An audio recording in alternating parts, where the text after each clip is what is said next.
Welcome to Lecture 14.2, in which we will discuss microevolution and macroevolution, as well as population genetics and the Hardy-Weinberg equilibrium. This is Godfrey Harold Hardy, a mathematician who is best known by biologists for the Hardy-Weinberg equilibrium, which he and Wilhelm Weinberg had actually written on independently. This is Dr. Tomoko Ota, who developed a theory of evolution that takes into account the interaction between natural selection and genetic drift, another driver of evolution that we will discuss. Theodosia Stopchanski helped shape the modern synthesis of evolution and genetics and the distinction between microevolution and macroevolution.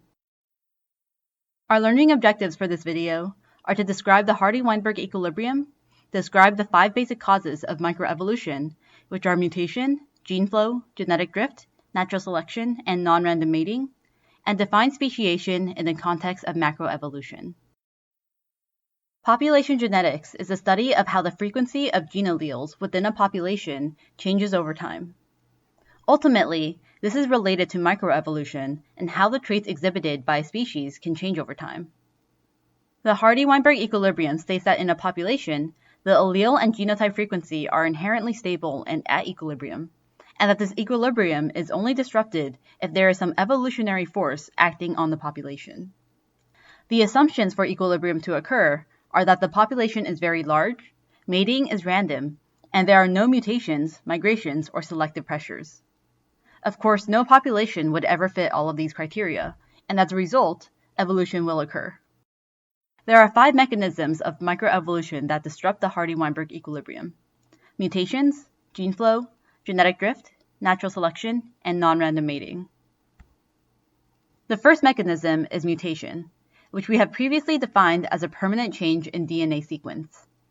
Mutations occur because of errors during replication or because of DNA damage, but are very rare due to proofreading and repair mechanisms.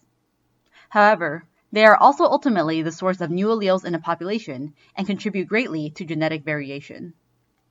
Advantageous mutations will spread throughout a population through selection, although this will initially be slow.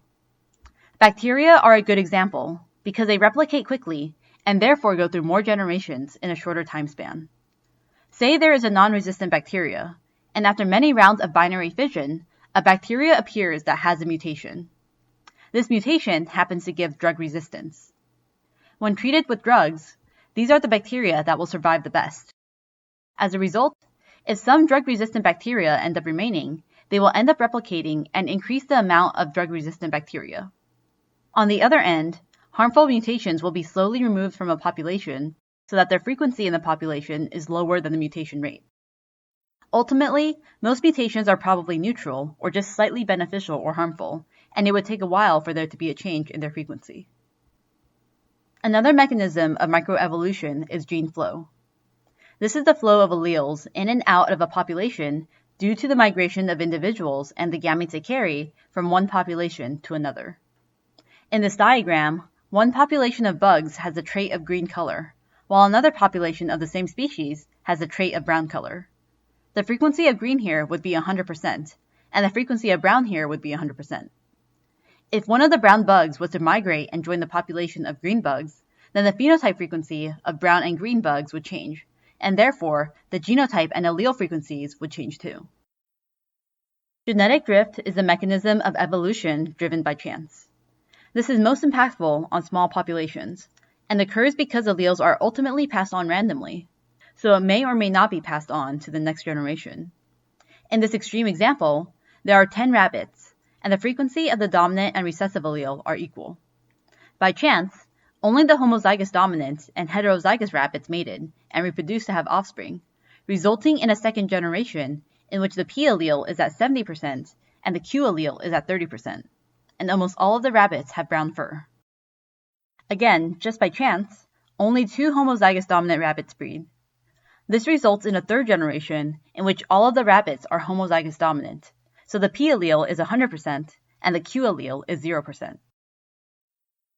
The bottleneck effect is a subset of genetic drift that occurs when a disaster wipes out most of the individuals in a population, and therefore the gene pool. The important thing is that the disaster must be indiscriminate, and survival cannot be dependent on any traits, only luck. It's like if there were many marbles of different colors in a bottle representing the original population, and only a few could get past the restrictive bottleneck. The marbles that escaped into the cup would be random, and would now represent the entire population. In another example, here's a field of flowers of different colors.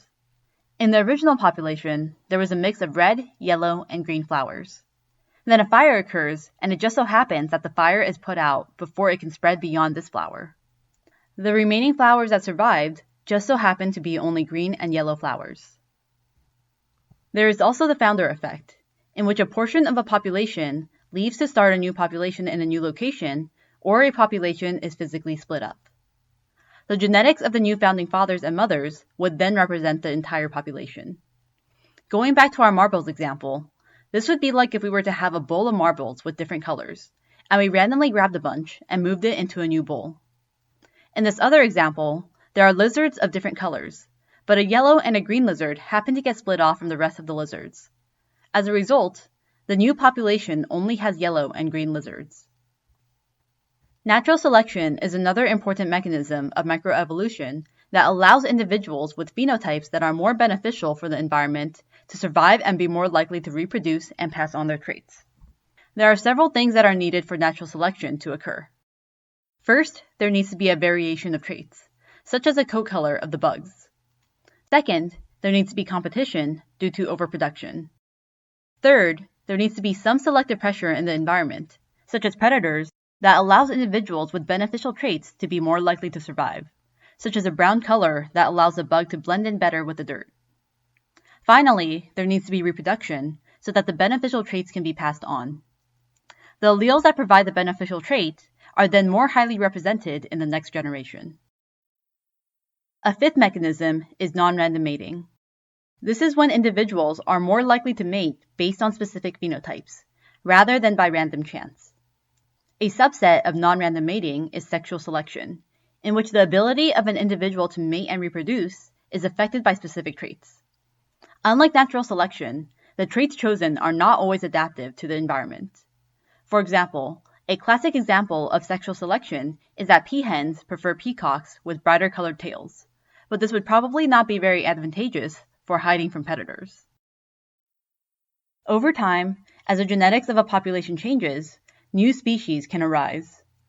Different species are generally distinguished by the ability to breed together and produce fertile offspring, with a few hybrid exceptions. Speciation refers to the development of two species from one original species, such as how one original founder finch species led to the branching of several distinct species of finches. There are two types of speciation. Allopatric speciation refers to speciation that occurs after a geographic separation of two populations, and one of the populations evolves into a new species over the course of several generations. Sympatric speciation occurs when the two populations remain in the same location but become two distinct species over time. This generally can occur with plants but not animals, and that's because plants can have changes in ploidy or chromosome number without it affecting their ability to survive, while for humans, any change in chromosome number is generally lethal. In this video, we learned that the Hardy-Weinberg equilibrium shows that without evolutionary pressures, allele and genotype frequencies will remain stable over generations. There are 5 mechanisms of microevolution that disrupt Hardy-Weinberg equilibrium. Mutations provide new sources of alleles and allow for genetic variation. Gene flow is the effect of migration on allele and genotype frequency. Genetic drift is the effect of chance on allele and genotype frequency, and includes both the bottleneck effect and the founder effect. Natural selection occurs due to environmental selective pressure and allows individuals with beneficial traits to be more likely to survive and reproduce. Non-random mating allows for individuals with certain traits to be more likely to reproduce due to some sort of preference within the species. Speciation refers to the development of new species, and allopatric speciation refers to speciation that occurs when two populations are separated geographically, while sympatric speciation refers to speciation that occurs within the same geographic location. Thanks for watching.